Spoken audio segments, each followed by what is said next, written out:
it's Risa and Kevin from Hudson Valley Vintage. We're gonna have some fun tonight recreating this. This is really fun.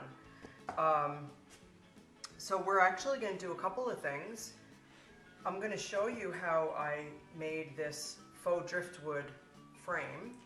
So you can do a faux driftwood effect on furniture, which is one of my favorites, and I love doing it. And wait till you see how easy it is. So let me show you the supplies I have first for this. So I've already gone ahead and done the faux driftwood on here. I did it this afternoon, so I'm going to take this tape off. I definitely recommend, if you're going to paint like a mirror or a chalkboard or something like that, you definitely want to tape it. It's much easier to tape it, paint it, and then once it's dry, take the tape off. So that's just a little tip right there. So that's the faux driftwood finish that we're going to do. So we're going to do that right now on something else so I can show you guys how to do it. Because of the magic of television. So I took this, I guess this is pine. I took this pine board and I went ahead and I gave it a coat of paint with Fusion Mineral Paint in Sterling. So Sterling is one of the colors I'm going to use. I'm actually going to use 3 different colors. So I'm going to use a little bit of Sterling, which I've already done a coat of, which you have to do a coat first. So I'm going to put a little bit more on my plate. Then I'm going to use Cathedral Taupe, which is like a taupey pink color. And again, I only need a little bit.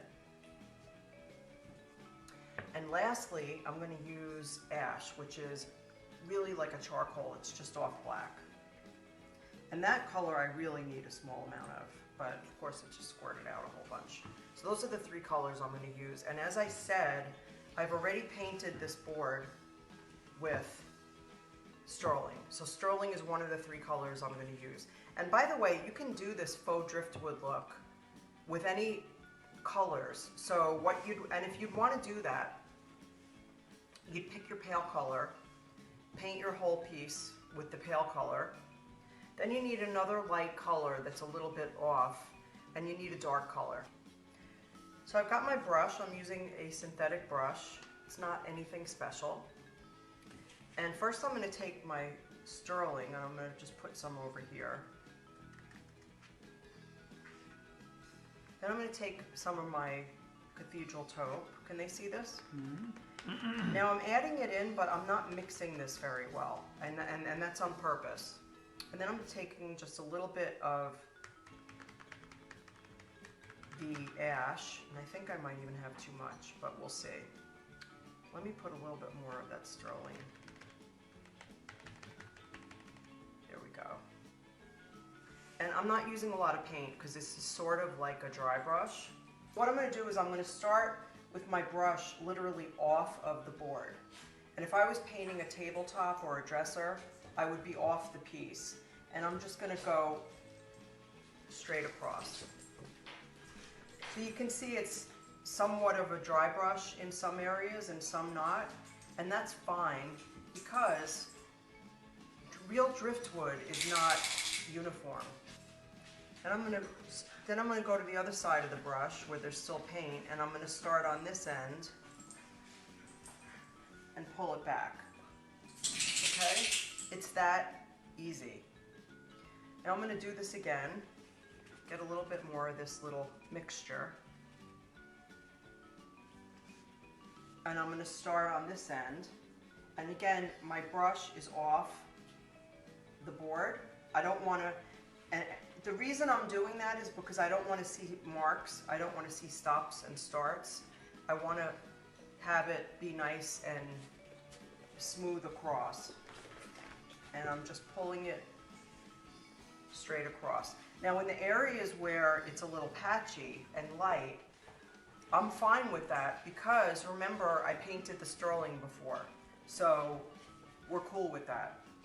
So now I'm going to start again on the other side. I still have a wet brush on one side. Oh, there we go. And I'm going to go back. And that's it. That's all I'm gonna do. Can you guys see that? It's killer. Isn't it great? I mean, it's so simple. Now, there are a couple of tips that I would give you. Don't use a lot of paint is number one. Yeah, it's like an old piece of barnwood. Mm-hmm. And it's Yeah. it's a 2x6. Yeah. Don't mix the paint colors well together. So, as you saw when I did it, I didn't mix them very well. And you want that. You want to see the streakiness. the streaky, different colors and all that. But isn't that cool? And you know, it's so hard to get old wood these days, especially barnwood. So if you were doing a project and you wanted to make it look like old wood, you certainly could do this. If you want to put wainscoting on your wall, Yeah. and paint it like this, you basically take all those boards, Yep. paint them just like this first, one after another, let them dry, pop it on the wall, and you've got a barn look. Exactly. So that's all there is to it to get a faux driftwood look. Okay, and again, I used sterling, which I painted my board in solid. I let it dry, and then on a plate, or you could even do it on a piece of craft paper or paper. I put 3 separate, drops of each paint, sterling, cathedral taupe, and ash, and I very, very loosely blended them together. Have a great night. Thanks again. If you're watching this later, please feel free to post any questions or comments in the comments. And share this with everybody. Share it with everybody. Alrighty, guys.